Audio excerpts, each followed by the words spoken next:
Sacred Heart is proud to sponsor Pensacola Histories in recognition of the Daughters of Charity who brought their mission of care to Pensacola over 90 years ago.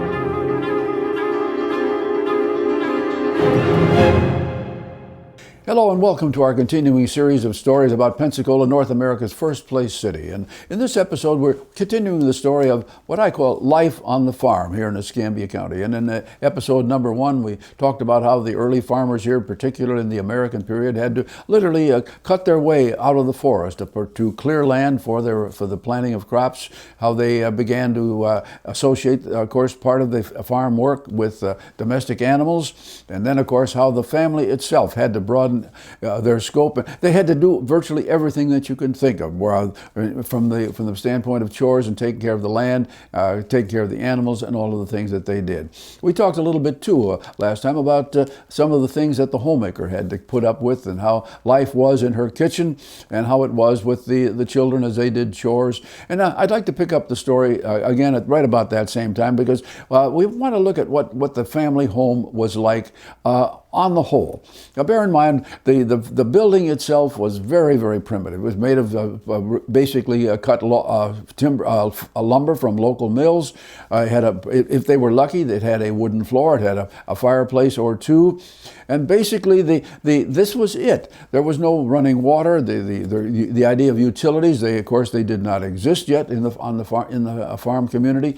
But so basically, when light failed in the afternoon, the farmer and his wife and family had to rely on candles or lamps that were usually filled with either whale oil or some sort of grease that they may have provided for themselves on the farm itself. It was not an easy life. Keeping warm in the wintertime would have been very difficult, because these were buildings with no thought of insulation, and of course the people had to depend largely on blankets to keep warm at night, and it was difficult. Now we have to look a little bit too at what people wore. Now, in the early days, you've heard the term, I'm sure, from olden days, how people made clothes out of what they called homespun. This was where the farm wife herself literally spun the threads into cloth and made the cloth that way. And it was a very simple thing. And a lot of the story was pretty much like that. But then we begin to see an unusual change about the year 1850. And it came not from something that our local farmers did, but from something that happened clear out in California. Because about this time, the great gold rush was taking place in California itself. And one of the men who went out there determined to make his living, make his fortune that way, was a man named Levi Strauss. Mr. Strauss quickly found that digging for gold was not very easy, and he saw a need out there, and that was to be able to provide material for tents for the prospectors and the people who worked out there. So he ordered large supplies of canvas, a denim type canvas. Well, once that canvas arrived, a lot of the men said, well, look, we don't need a tent nearly as much as we do a good sturdy pair of pants. And so Mr. Strauss said, well, I can do that. And so from that simple beginning, this was where the Levi was invented. The Levi slacks that we have today, the work slacks that we have today, came from that. And of course, within a couple of years, the manufactured slacks or pants that Mr. Strauss was producing were available in the general store in Pensacola, and consequently, the farmer bought them for himself and for his sons. The wives didn't go into Levi's as the young ladies do today. That would come for them considerably later. And now, of course, for the farmer himself, the design of the clothes of that type that he wore changed radically in the middle of the 1880s, when a man in Oshkosh, Wisconsin, said, well, now the slacks part, the denim slacks part are fine, but it would be much better if we had something that literally could cover the upper body and the front, where I would be able to put pencils and tools and things like this. And consequently, what became known as the overall came into being, produced in Oshkosh, and the idea of the Oshkosh Bagash overalls That was a product of the 80s, and we're still, farm people and others are still using them today. Well, another thing, of course, that the homemaker had to worry about was keeping things clean.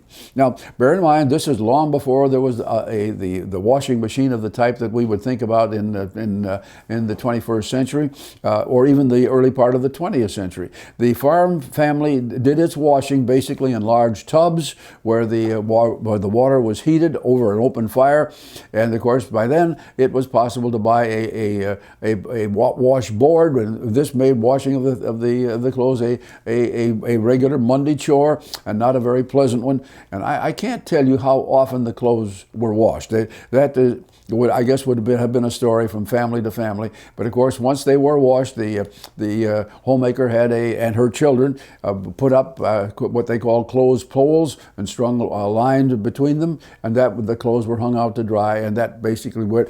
And of course, we could talk about having clothes pressed, but by and large, if you look at old photographs that were taken around the time of the Civil War or well into the last 50 years of the 19th century, you see that most of the men and women too looked pretty mussed. They didn't do a whole lot of work with pressing clothes, because the only way they could do it, if they did indeed have what they called a flat iron, was to heat that iron in the stove or in the fireplace and run it across the cloth itself. That was not easy work, and frequently the materials were scorched. It was just something that people avoided, and consequently the pressed pants they came somewhat later.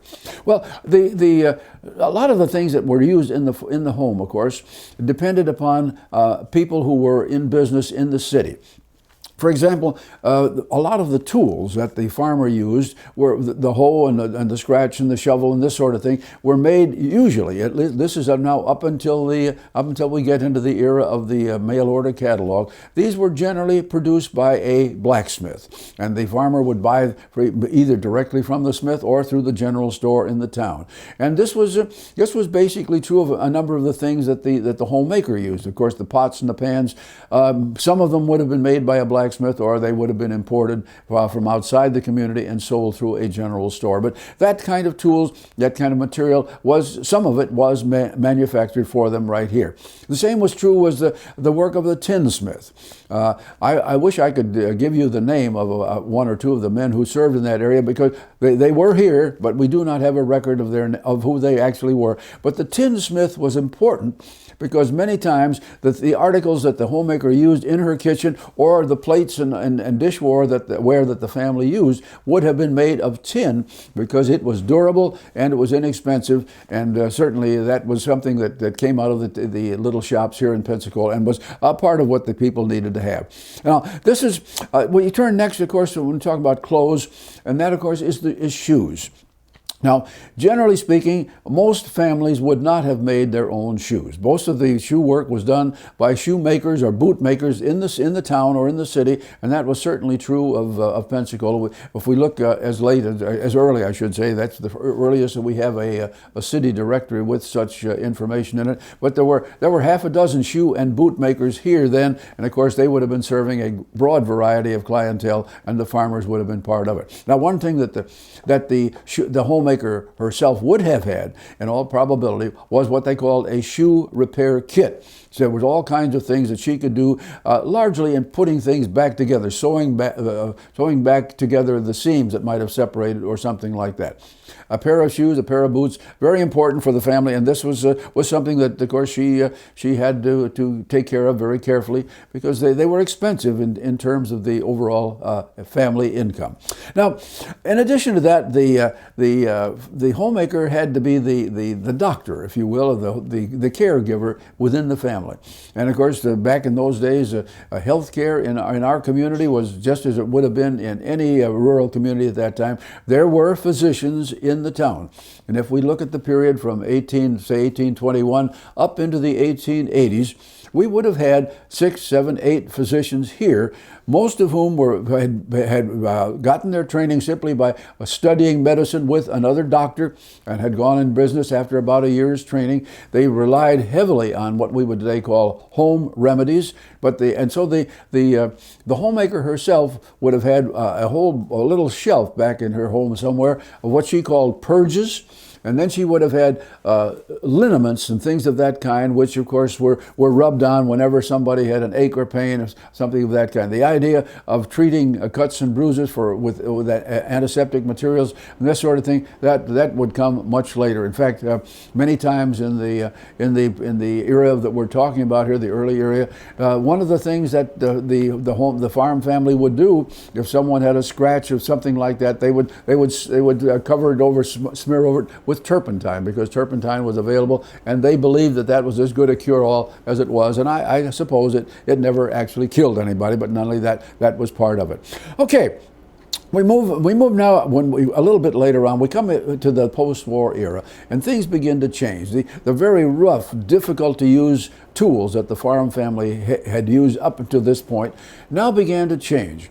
A man up in the Midwest by the name of John Deere came forth with the first steel plow. One was much stronger than anything that these people had had before. And of course, it was still pulled by the mule or the horse. In most cases, it would have been.